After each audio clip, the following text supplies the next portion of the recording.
Hello, my name is Lauren Healy, and I'm a program coordinator for the Center for Community Energy and Environmental Justice, hosted at San Diego State University. And I'm really excited to welcome you all to our first module of our Grant Administration and Management training series. For this first module, we're going to be going over an introduction to grant regulations.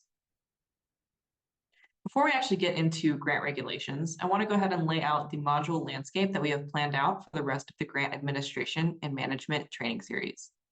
So our first module, like I said, was Intro to Grant Regulations. Up next, we're going to have a module on financial management systems. Our module after that is going to be how to communicate grant results, so things like progress reporting and financial reporting.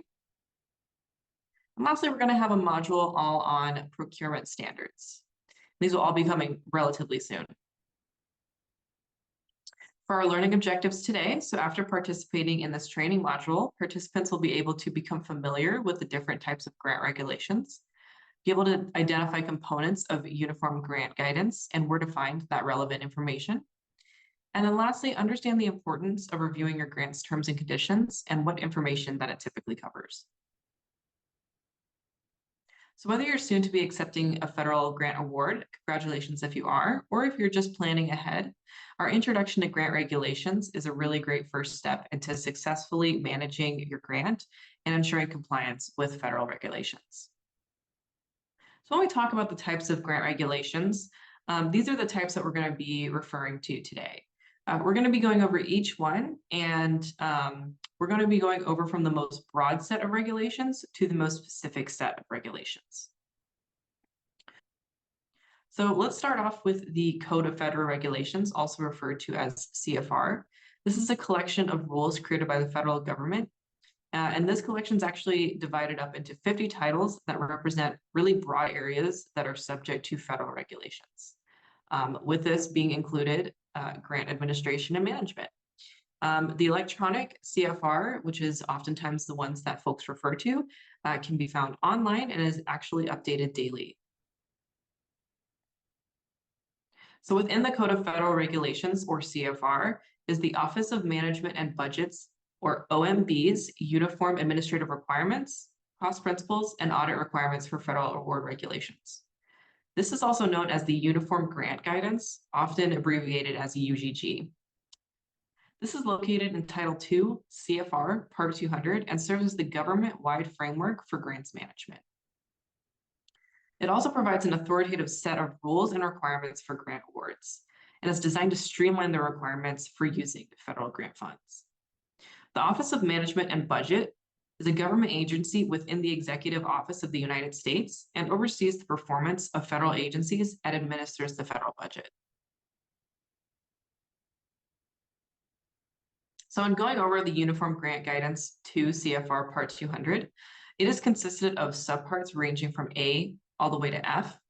And within these subparts are these important topics, and they can be broken down broadly into these 4 areas. First, we have financial management. So this is providing accurate, current, and complete financial data and accounting for your funds and assets. Up next, we have procurement. So purchase of goods and services under the federal grant that you are receiving, and ensuring that they're in compliance with these federal standards. General compliance. So these are any statutes and regulations that you must comply with under the federal award. And audit requirements. So the thresholds to obtain an audit for your federal award, what the auditor and auditee responsibilities might be, things like that. And before we get into the most specific type of grant regulations, I want to first go ahead and go over grant award agreements. So like I said previously, if you are soon to be accepting award, you will be receiving a grant award agreement. And it's important to know what the components of a grant award agreement are.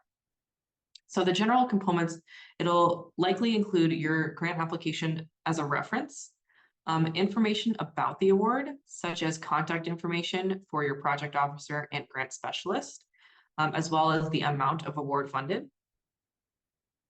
administrative terms and conditions of the award, which is the most specific type of grant regulations, and additional documentation if applicable.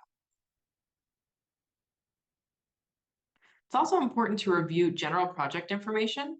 So you want to make sure you review your general project information to make sure that it's correct And the following information that you would typically review would be your organization's name and address, the project manager's name, address, and email address, and then the project title and description.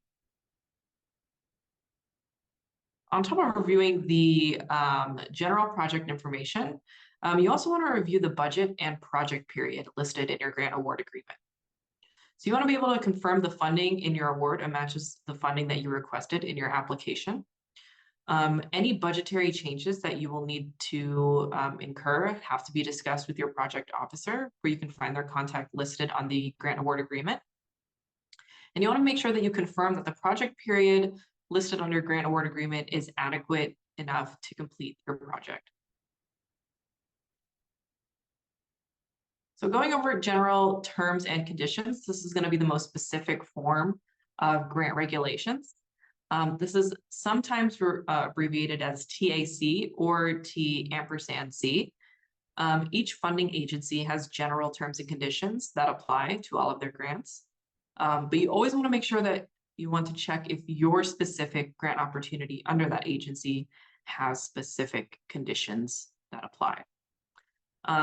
Terms and conditions typically cover really important topics, such as filing your SF 425 financial federal reports, submitting progress reports and the frequency on which they're submitted, using minority and women-owned business enterprises, and then limiting lobbying activities.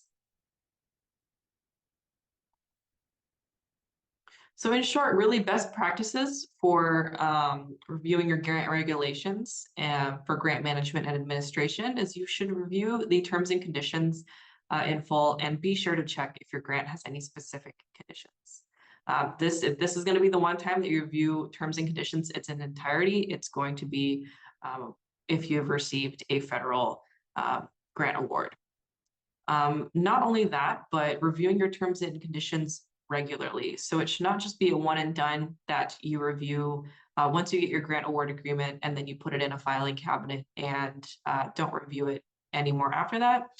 You need to be reviewing this regularly throughout your project period just to ensure that you're in compliance with these standards. And then lastly, referring back to 2 CFR 200 to ensure that your grant management practices are in compliance. And of course, if you are ever unsure about compliance under your federal grant award, do not hesitate to reach out to your project officer listed on your grant award agreement. They're there to really help you understand compliance and non-compliance and just make sure you're managing your grant effectively. And of course, if you need any additional support, CJ is here to help. You can reach out to us via email at cj@sdsu.edu. You can leave a voicemail to us at our phone number here on the screen, or you can also submit a technical assistance request form at our website, cj.sdsu.edu. And one of our team members will reach out and schedule a Zoom meeting with you all to talk about that request more in detail. But thank you so much for listening to our first module of our Grant Administration and Management Training, Introduction to Grant Regulations, and I hope you all have a wonderful day.